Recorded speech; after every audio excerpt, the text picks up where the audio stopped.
जय हिंद, नमस्कार। आपके साथ हूं मैं खुशबू मनोरमा मिश्रा और आप देख रहे हैं लाइव टाइम्स। खबरों की शुरुआत करते हैं सबसे पहले बात बजट की। संसद में राष्ट्रपति के अभिभाषण के साथ ही बजट सत्र का शुभारंभ हो गया है और आज वित्त मंत्री निर्मला सीतारमण संसद में 2025-26 का बजट पेश करेंगी। वित्त मंत्री लगातार 8वीं बार सदन में बजट पेश करेंगी। इससे पहले वो 6 पूर्णकालिक और 2 अंतरिम बजट पेश कर चुकी हैं। सुबह 11 बजे वित्त मंत्री लोकसभा में बजट पेश करेंगी। वो वित्त राज्य मंत्री के साथ 10 बजे संसद भवन पहुंच जाएंगी। जानकारों का कहना है कि सरकार का पूरा जोर इंफ्रास्ट्रक्चर, सामाजिक कल्याण और ग्रामीण भारत की अर्थव्यवस्था को सुधारने पर रहने वाला है। बजट में सरकार रोजगार के मोर्चे पर भी कोई ऐलान कर सकती है। वहीं सैलरीड क्लास को उम्मीद है कि बजट में इनकम टैक्स में छूट में बढ़ोतरी की घोषणा हो सकती है। इसके अलावा बजट में किसान सम्मान निधि की राशि बढ़ाने का भी ऐलान किया जा सकता है। तो बेहद महत्वपूर्ण आज का दिन, जहां मोदी 3.0 का ये पहला पूर्ण बजट वित्त मंत्री निर्मला सीतारमण पेश करने वाली हैं। 11 बजे का वक्त होगा जब बजट पेश होगा। उम्मीदें हर वर्ग को है कि उनके लिए कुछ ना कुछ इस बजट में जरूर हो। बहरहाल देखना होगा कि किस वर्ग पर किस तरीके से फोकस किया गया है, किस सेक्टर को सबसे ज्यादा इंपॉर्टेंस दी गई है। ये अपने आप में काफी महत्वपूर्ण होगा। बहरहाल कल जब राष्ट्रपति का अभिभाषण लगभग 59 मिनट का हुआ तो उसमें तमाम जो तस्वीर थी उभरते और विकसित भारत की वो रखी गई। और ऐसे में आज उम्मीद है कि जब बजट पेश होगा तो कहीं ना कहीं जो लोग हैं, जो सैलरीड क्लास है, उनको ये उम्मीद है कि इनकम टैक्स में कुछ राहत मिले। हर वर्ग को, हर तबके को, हर कारोबारियों को ये उम्मीद कि उन्हें कुछ ना कुछ छूट मिले, कुछ ना कुछ उनके लिए बेहतर हो। ये पहला पूर्ण बजट होगा मोदी सरकार 3.0 का, इसलिए उम्मीदें काफी ज्यादा बढ़ जाती हैं। सुबह 11 बजे का वक्त जब लोकसभा में बजट पेश होगा। और आपको बता दें कि किसान से लेकर आम आदमी तक और जो ऑफिस में काम करते हैं, सरकारी कर्मचारियों से लेकर हर वर्ग के लोगों को कम से कम इस बजट से उम्मीदें जरूर होंगी, क्योंकि जिस तरीके से मोदी सरकार आई और उसके बाद उम्मीदें की गई हैं कि ये पहला अब मामला है जब 3.0 का ये पहला पूर्ण बजट होगा, तो ऐसे में काफी ज्यादा उम्मीदें हैं।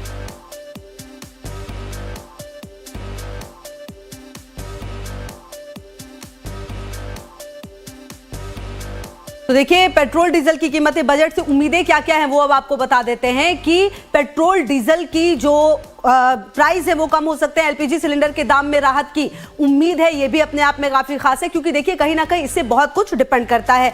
10 लाख तक की इनकम जो है वो टैक्स फ्री हो सकती है, ये जानकारी भी सामने आ रही है। और सबसे इंपॉर्टेंट ये है कि आखिरकार किस वर्ग को कितना छूट मिलता है। पीएम किसान सम्मान निधि 12,000 हो सकती है, ये जानकारी भी सामने आ रही है। लेकिन जब बजट पेश होगा उसके बाद ही ये पता चल पाएगा कि किसे क्या मिला है। सस्ते घर खरीदने की प्राइस लिमिट जो है वो बढ़ सकती है, मतलब घर खरीदना जो है वो सस्ता हो सकता है। मेडिकल कॉलेज में सीटों को बढ़ाने की भी घोषणा हो सकती है। और कहीं ना कहीं यह भी देखना होगा कि सीट कितनी बढ़ी है। मेडिकल कॉलेज में सीटों को बढ़ाने की घोषणा हो सकती है और इसीलिए यह उम्मीद की जा रही है कि जो मेडिकल सेक्टर है उस पर काफी ज्यादा फोकस रहने वाला है। ग्रामीण क्षेत्र के जो ग्रेजुएट है उनके लिए इंटर्नशिप की जो योजना है उनका भी ऐलान हो सकता है, यह भी अपने आप में काफी खास होगा। स्वास्थ्य बीमा से जीएसटी घटाने की भी घोषणा हो सकती है। तो ये वो तमाम चीजें होंगी जिस पर नजर होने वाली है कि आखिरकार किस तरीके से किसे क्या मिला। और सबसे बड़ी बात यह है कि जो युवा हैं उसे किस तरीके से शामिल किया जाएगा और उनके लिए क्या कुछ खास होने वाला है इस बजट में।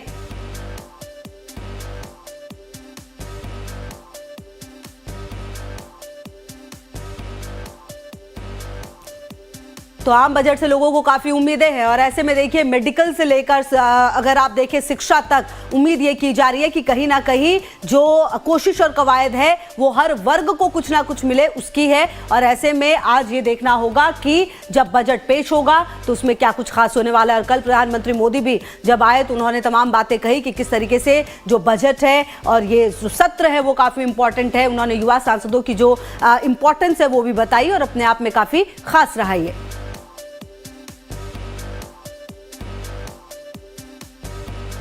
तो देखिए, शुक्रवार को वित्त मंत्री निर्मला सीतारमण ने आर्थिक सर्वेक्षण 2024-25 पेश किया। हर साल बजट से एक दिन पहले संसद में इकोनॉमिक सर्वे की रिपोर्ट रखी जाती है।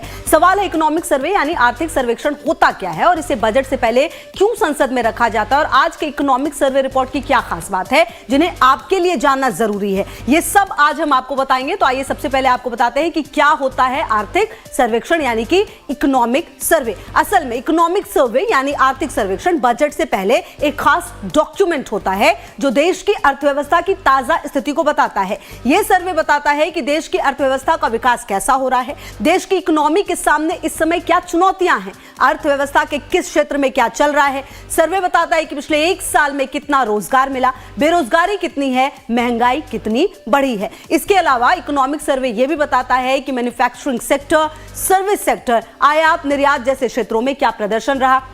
इस सब के अलावा इकोनॉमिक सर्वे सरकार को सुझाव भी देता है कि अर्थव्यवस्था को बेहतर बनाने के लिए नीतियों में किस तरह के सुधार की जरूरत है। कुल मिलाकर इकोनॉमिक सर्वे देश की इकोनॉमी का संपूर्ण विश्लेषण होता है। इसे मुख्य आर्थिक सलाहकार की निगरानी में तैयार किया जाता है और वित्त मंत्री संसद में आर्थिक सर्वेक्षण पेश करता है। आर्थिक सर्वेक्षण पेश होने के बाद मुख्य आर्थिक सलाहकार प्रेस कॉन्फ्रेंस में मीडिया के तमाम सवालों का जवाब देते हैं। अब देखिए, यह भी आप जान लीजिए कि इन सर्वेक्षण को दो भागों में विभाजित किया जाता है।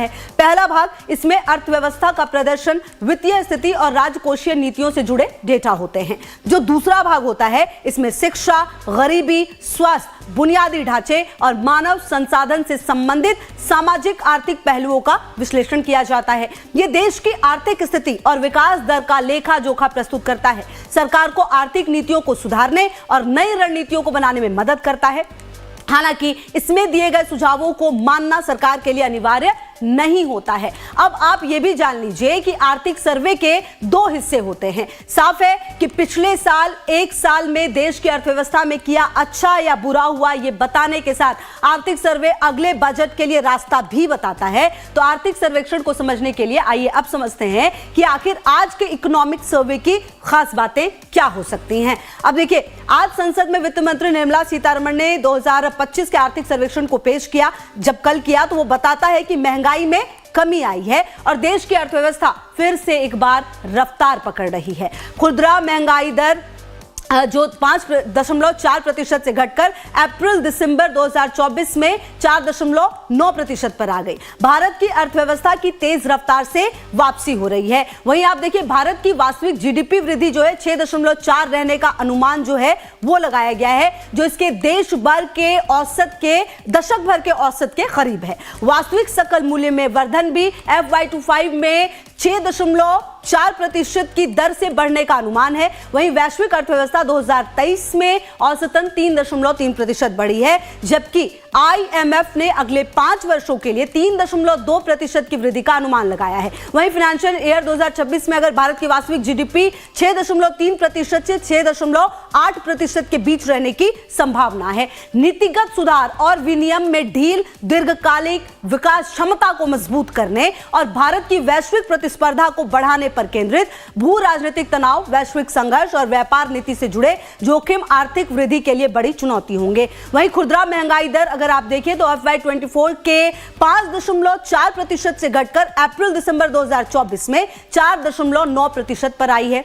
वही अगर आप देखें राजस्व भूमिगत व्यय की अगर आप बात करें तो फाइनेंशियल ईयर 2024 तक ये लगातार बढ़ा है। आम चुनावों के बाद जुलाई नवंबर 2024 में YOY 8.2% की वृद्धि दर की गई है। भारत वैश्विक सेवाओं के निर्यात में 7वां सबसे बड़ा योगदानकर्ता, जो इस क्षेत्र में भारत की प्रतिस्पर्धात्मकता को दर्शाता है। अप्रैल दिसंबर 2024 के दौरान गैर पेट्रोलियम और गैर रत्न और आभूषण निर्यात में 9.1 की वृद्धि, जो वैश्विक अस्थिरता के बीच भारतीय निर्यात की मजबूती को दर्शाती है।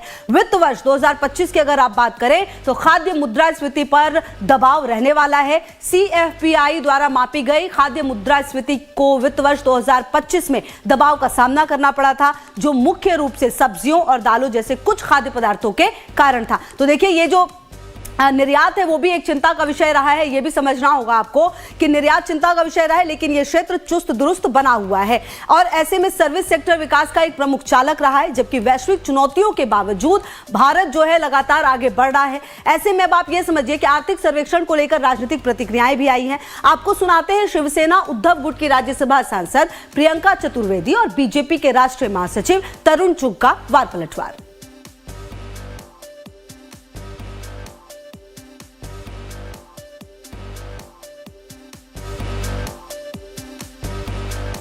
have continued to grow in terms of the surpluses.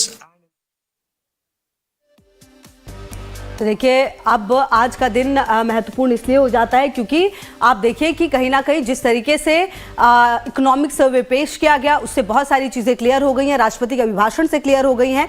ऐसे में अब आज देखना ये महत्वपूर्ण है कि कहीं ना कहीं जब बजट पेश होगा तो किसके लिए क्या होगा, किस तरीके से जो तमाम तस्वीरें हैं वो सामने आएंगी, वो अपने आप में काफ़ी खास रहने वाली हैं। और देखिए कहीं ना कहीं ये भी बहुत ज़्यादा ज़रूरी है कि ये समझना कि आखिरकार जिस तरीके से ये पूरा बजट पेश होगा वो मोदी सरकार के आगे के विजन को बताएगा।